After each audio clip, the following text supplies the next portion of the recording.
It was a sunny afternoon on Willow Street, and everything seemed calm and quiet. The trees swayed gently in the breeze, and birds chirped softly in the distance. Kids played in their yards, and neighbors waved at each other as they passed by. It was the kind of neighborhood where everyone knew everyone, and life moved at a slow, easy pace.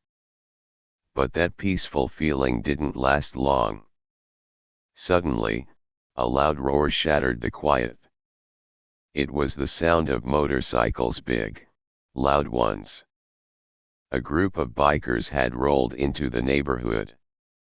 Their engines rumbled like thunder, and they revved them over and over, making sure everyone knew they were there.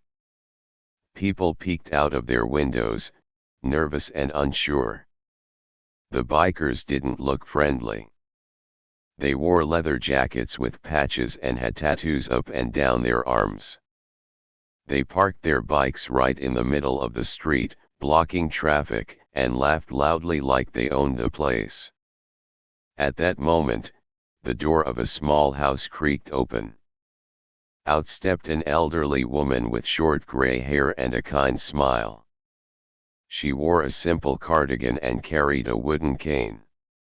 Her house was one of the oldest on the street, with a little garden full of flowers. The woman's name was Margaret Dawson, but everyone called her Maggie. Maggie wasn't like the others in the neighborhood who stayed hidden behind their curtains. She walked slowly but steadily toward the commotion. The click-clack of her cane against the sidewalk was soft but firm. She didn't seem worried at all. One of the bikers noticed her and smirked. "Hey, look at that," he called to his friends. "Grandma's coming to check us out." The other bikers laughed, and one of them added, "Maybe she wants to race us on her walker." Their voices were loud and teasing, but Maggie didn't stop. She kept walking, her pace calm and measured. She nodded politely to her neighbors who were watching from their windows. Maggie finally reached the street where the bikers had parked. They were still laughing and revving their engines. Some were leaning against their bikes, acting like they were too cool to care about anything. Maggie stood there for a moment, looking at them with her kind eyes. "Hello, boys," she said in a warm but steady voice. "Lovely day, isn't it?" The bikers looked at her like she'd just told a joke. One of them, a tall man with a scruffy beard, crossed his arms and grinned. "Yeah, real nice, Grandma. You need help crossing the street or something?" Maggie tilted her head slightly and smiled. "Oh, no, thank you. I was just wondering what brings you to our little neighborhood today." Another biker, a younger guy with a loud laugh, revved his engine again, making Maggie's cardigan flutter in the breeze. "We're just enjoying the scenery," he said. "You know, taking in the sights." Maggie nodded slowly, as if she were thinking it over. "Well, I suppose you picked a fine place for that," she said. "But you know, this is a quiet street. Most folks around here enjoy their peace and quiet." The scruffy biker with the beard leaned closer, his grin turning into a smirk. "What are you gonna do about it, Granny? Call the knitting club for backup." The group burst into laughter again, louder this time. They clearly didn't see Maggie as a threat. After all, she was just a little old lady with a cane. Maggie stood there, unshaken. Her smile didn't waver. "Oh, I don't think that will be necessary," she said calmly. Her voice was so steady and warm that it almost seemed out of place with the tension in the air. One of the bikers muttered, "She's braver than she looks," but the others ignored him. They didn't see Maggie as anything more than a harmless old woman. But what they didn't know, and what no one on Willow Street would have guessed, was that Maggie wasn't just a sweet grandmother who liked to bake cookies and tend her garden. She had a past, one she didn't talk about much. And if these bikers thought they could scare her or push her around, they were about to learn a very big lesson. For now, though, Maggie just stood there, her cane in one hand and her smile still in place. "You boys have a good afternoon," she said sweetly. Then she turned and walked back toward her house, her cane clicking against the pavement. The bikers laughed again, thinking they'd gotten the last word. But they had no idea who they were dealing with. Maggie might look frail, but she was anything but ordinary. This was just the beginning of a story they'd never forget. Maggie stood quietly on the sidewalk, her cane resting firmly in her hand. The sun shone down, making the silver in her hair glisten. She looked at the group of bikers blocking the street, their big motorcycles lined up like a wall of steel and leather. The engines rumbled loudly, filling the air with noise and thick smoke. The bikers noticed her standing there, and their laughter started. One of them, a tall man with a scruffy beard and dark sunglasses, pointed at her and smirked. "Hey, Grandma. Did you lose your way to the knitting club?" he said, his voice loud and mocking. Another biker, a younger man with a red bandana tied around his head, laughed and revved his engine hard. The motorcycle let out a deep roar, and thick gray smoke poured out, surrounding Maggie like a fog. She coughed lightly but didn't move back. The bikers watched, expecting her to turn around and leave, maybe even hurry back into her house. But Maggie didn't flinch. She stood right where she was, her face calm, her eyes steady. She didn't look scared. Instead, she looked at them with a gaze that felt stronger than her years. There was something about the way she stood firm, confident, and unbothered.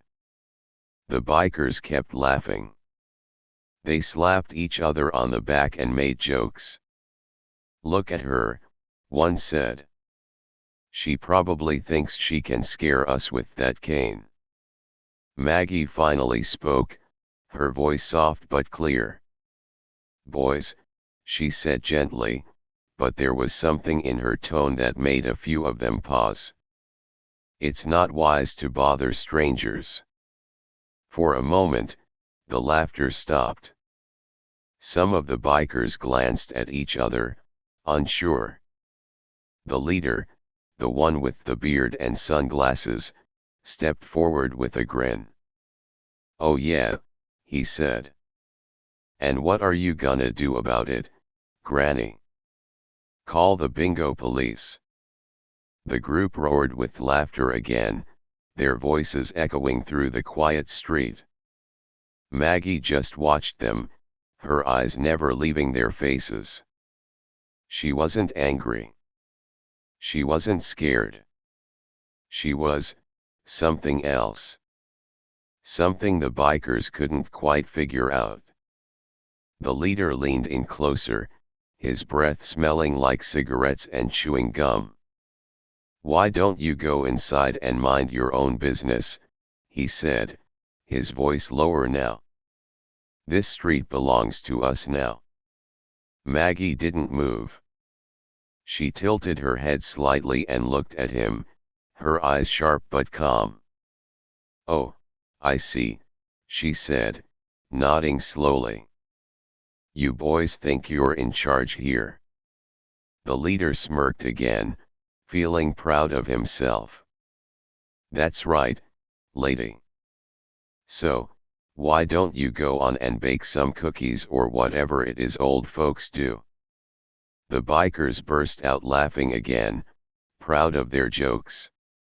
Some of them revved their engines just to make more noise, showing off their power. Maggie stood still, letting them have their fun. She could see it clearly, the way they puffed up their chests, the way they tried to act tough. They were used to scaring people. They enjoyed it. But Maggie was not just any old lady.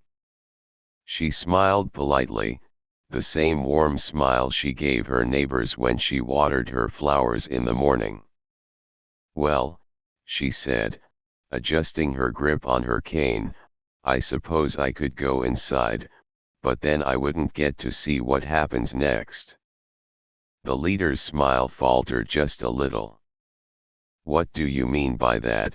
he asked, narrowing his eyes. Maggie shrugged lightly.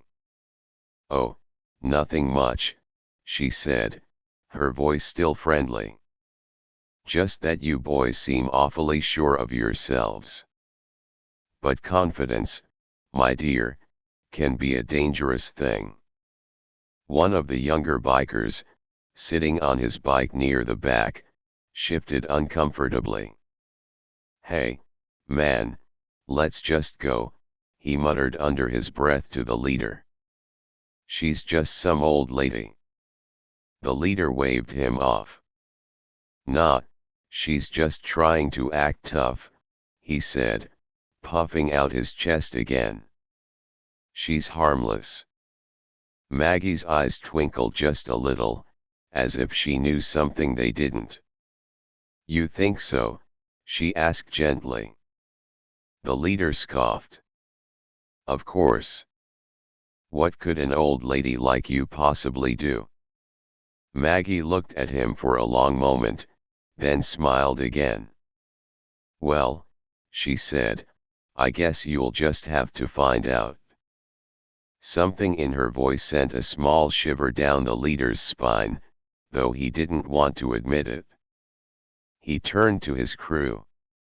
"Come on, guys. Let's get out of here. This old bat's boring me." The group chuckled and climbed back onto their motorcycles. Engines roared as they prepared to leave, but just as they started to pull away, Maggie's voice cut through the noise. "You boys should be careful," she said in a steady tone. "Not everyone is as patient as me." The leader turned back, raising an eyebrow. "Is that a threat?" he asked. Maggie chuckled softly. "Oh no, dear," she said. "Just some friendly advice." The leader shook his head and laughed, speeding off down the street with the others following close behind. Their engines roared louder and louder until they disappeared around the corner. Maggie watched them go, her expression calm but thoughtful. She adjusted her cardigan, looked down at her garden, and walked slowly back to her front door, her cane clicking against the pavement with every step. Inside the houses along Willow Street, neighbors peeked out from behind curtains and blinds. Some of them whispered to each other. "Did you see how calm she was?" one woman asked her husband. "She didn't even blink," he replied, shaking his head. "I don't know how she does it." But Maggie knew. She had seen tough guys before. She had seen louder, meaner, and more dangerous people in her life. And if those bikers thought they could scare her, they were in for a surprise. As she stepped inside her house and closed the door behind her, a small smile played on her lips. "They'll be back," she said to herself softly. "And next time, they'll learn." The bikers were not done yet. They seemed to enjoy making trouble. They revved their engines louder and louder, filling the air with noise. The street, which was usually so quiet and peaceful, now felt like a loud concert. Smoke from their bikes filled the air, making it hard to breathe. The neighbors watched from their windows, too afraid to come outside. Some of them shook their heads, worried about what might happen next. Maggie, however, stood still. She didn't move an inch. Her hands rested gently on her cane, and her eyes stayed fixed on the gang. She didn't blink or show any fear. Instead, she watched them carefully, her eyes sharp and focused. There was something about her look, something strong. It wasn't the look of an old lady who didn't know what was happening. It was the look of someone who had seen this kind of trouble before. The bikers started circling around her, riding their motorcycles close, trying to scare her. One of them zoomed past so fast that Maggie's cardigan fluttered in the wind. Another one laughed and shouted, "Look out, Grandma! Don't fall over." They laughed and high-fived each other, thinking they were in control. But Maggie didn't move. She didn't even flinch. Instead, she just watched them, her lips curling into a small smile. "Look at her," one biker said, nudging his friend. "She's just standing there like a statue. She probably doesn't even understand what's happening," another one joked. Maggie tilted her head slightly, studying them with eyes that held something different. It was a quiet confidence. It made some of the younger bikers shift uncomfortably in their seats. Then, the leader of the group, Joe, stepped off his bike. Joe was taller than the others and walked with a swagger, like he owned the whole world. His leather jacket was covered in patches, and he wore dark sunglasses that hid his eyes. He walked slowly toward Maggie, a sneer on his face. "You should go back inside, lady," he said, his voice full of arrogance. "This isn't your business." Maggie didn't move. She simply raised an eyebrow and smiled. "And what exactly is your business here?" she asked, her voice soft but sharp, like a knife hidden in silk. Joe chuckled, but his smile wavered for a moment. There was something in her voice, something calm and steady that made him feel uneasy. He wasn't sure why, but he didn't like it. He covered up his nervousness with another smirk. "We're just having some fun," he said, flashing a toothy grin. "No harm in that, right?" Maggie looked around at the other bikers, who were watching closely. She could see some of them glancing at each other, uncertain now. "Fun?"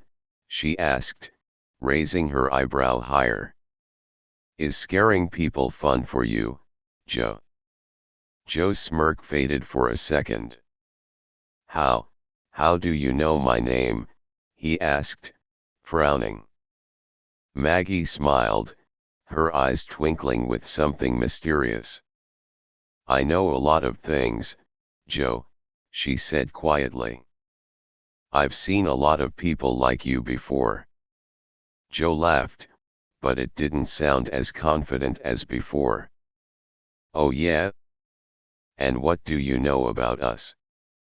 Maggie took a small step forward, tapping her cane on the ground. The sound was soft, but it felt louder in the silence that followed. "I know that boys like you think they're in charge," she said. "You think you can ride into town, make some noise, and everyone will be scared." The other bikers were quiet now, watching closely. Joe scratched the back of his neck, feeling a little uncomfortable. "Yeah, well, "We're not hurting anyone," he mumbled. Maggie smiled again. "Not yet," she said. "But that's how it always starts, doesn't it? A little fun, a little trouble, and then things go too far." Joe's fingers twitched, and he looked away for a second. "Come on, lady," he said, trying to sound tough again. "Just go back inside, okay?" Maggie didn't move. She kept looking at him, her eyes full of something that made Joe's stomach twist a little. It was like she could see right through him. She wasn't just any old lady. There was something more to her, something he couldn't quite figure out. One of the bikers, a younger man with messy hair, whispered to his friend, "She's weird, man. She's not scared at all." Joe heard him and felt his cheeks heat up.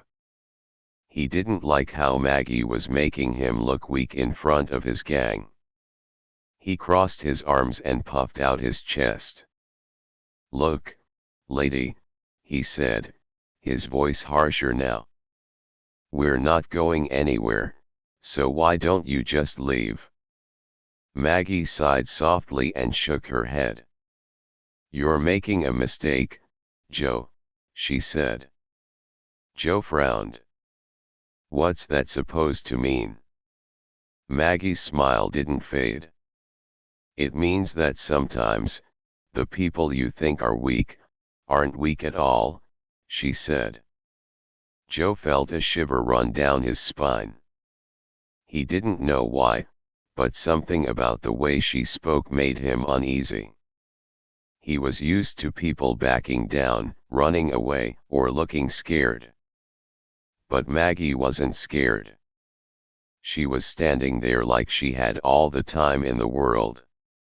The bikers shuffled nervously, looking at each other. They were waiting for Joe to do something.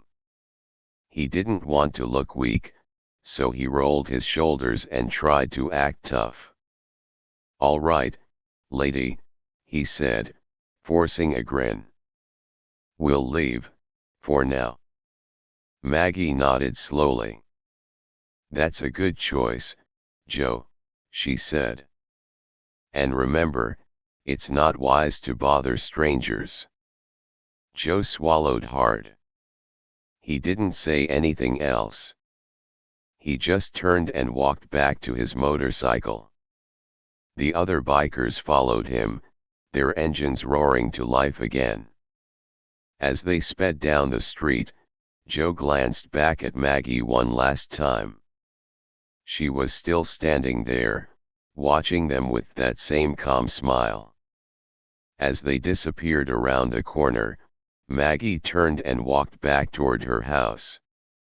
She could feel the eyes of her neighbors watching her, filled with curiosity and admiration.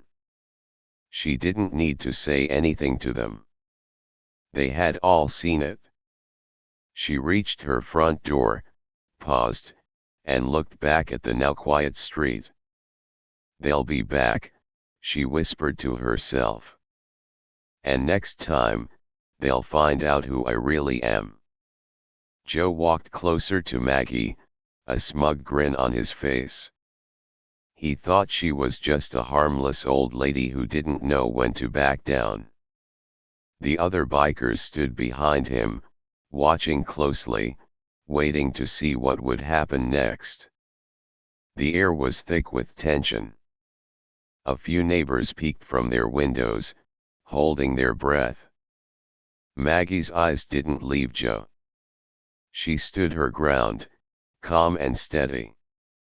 Her wrinkled hands rested lightly on her cane, but then, without a word, one hand slowly moved to her pocket. Joe's grin faltered. "What's that, old lady?" "You got a pepper spray in there," he joked, trying to sound tough. With one quick motion, Maggie pulled something out of her pocket. The sunlight hit it just right, and suddenly, the whole street seemed to freeze. A shiny, golden badge gleamed in her hand. The bikers' laughter died in an instant. Maggie held up the badge with confidence, letting them all see it clearly. "Former Chief Margaret Dawson," she announced, her voice no longer soft and kind, but strong and full of authority. 30 years in law enforcement, including 10 years leading an anti-gang task force. Joe's mouth fell open, his tough act slipping away. What?" he stammered, taking a small step back. He looked at the badge, then back at Maggie, as if trying to figure out if this was some kind of joke. But Maggie wasn't joking. Her eyes were sharp, and there was a look in them that Joe had never noticed before. A look that told him she had seen things, real things. Things way worse than a bunch of noisy bikers trying to act tough. "I've seen boys like you before," Maggie continued, stepping forward slowly. "Loud voices, big bikes, thinking they own the streets." She shook her head. "Let me tell you something, son, I've seen hundreds of you come and go." The bikers looked at each other nervously. They didn't know what to do. A few of them shuffled their feet, suddenly not so sure of themselves anymore. Joe swallowed hard, his bravado gone. We didn't mean anything by it," he muttered, his eyes darting between Maggie and his friends. "Oh, I think you did," Maggie said firmly, her gaze locked on him. "You thought you could come into my neighborhood, make some noise, and scare a few folks." She took another step forward, her voice steady and commanding. "But here's the thing, you're not as tough as you think you are." Joe's hands clenched into fists, but he didn't say anything. He couldn't. Maggie had him trapped in her stare, and he knew she wasn't bluffing. Maggie's voice softened, but the warning in it was clear. "I've got more stories about gang leaders than you have tattoos," she said, pointing at his arm covered in ink. "And I can spot an amateur from a mile away." She gave him a small smile, but it wasn't friendly. "And trust me, Joe, you're an amateur." One of the younger bikers whispered, "Man, let's just go. This lady, she's serious." Joe glared at him, but deep down, he knew his friend was right. Maggie wasn't someone they could push around. She was the real deal. Maggie didn't let up. "So, here's the deal," she said, her voice cool but firm. "You leave this neighborhood now and don't come back. Or I make a call to some very old friends at the station." She tilted her head. "They'd be thrilled to hear about you." Joe swallowed again, his confidence completely gone now. "Come on, guys," he said quickly, turning back to his crew. "Let's get out of here." But Joe, one of them, started to argue. "Now." Joe snapped, his face red with embarrassment. The bikers quickly climbed onto their motorcycles, starting their engines in a hurry. Maggie stood watching, her expression calm but watchful. As they revved their bikes and prepared to leave, Joe turned to look at Maggie one last time. She was still standing there, holding her badge, looking like she owned the whole street. "This isn't over," Joe muttered, trying to save face. Maggie smiled, a knowing smile that made Joe's stomach twist. "Oh, it's over," she said quietly. "Because you won't be coming back." Joe didn't respond. He revved his engine and sped off down the street, his gang following close behind him. Their loud engines roared, but this time, they weren't trying to show off, they were running away. As they disappeared around the corner, the neighborhood slowly came back to life. People peeked out of their homes, stepping onto their porches with wide eyes. One man, Mr. Jenkins from across the street, walked over to Maggie. "Margaret, you were a police chief?" he asked, his voice full of surprise. Maggie tucked the badge back into her pocket and smiled. "Retired," she said simply. "A long time ago." Mrs. Thompson, an elderly woman who lived 2 doors down, shook her head in amazement. "I knew there was something special about